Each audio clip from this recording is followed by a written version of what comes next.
भी असी डिमांड करने देखो यह गरीब लोग ने यह नाले ते बैठे थे इंक्रोचमेंट च नहीं आते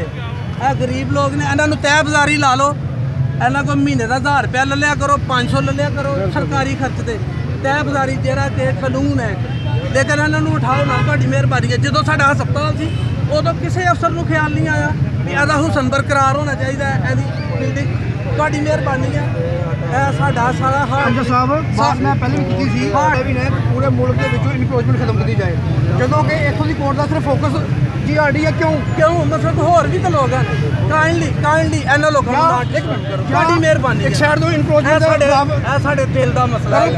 है माड़े लोग ने गरीब लोग ने इन्हों ना हिलाओ इतों थोड़ी मेहरबानी है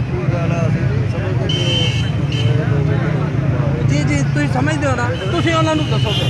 महकमे वालों दसो तुम लिख पढ़ साढ़े बयान लवो साढ़े को बयान लिखी लवो जो जरूरत है रिक्वायरमेंट है तंग नहीं एज पिछे बनारसी है।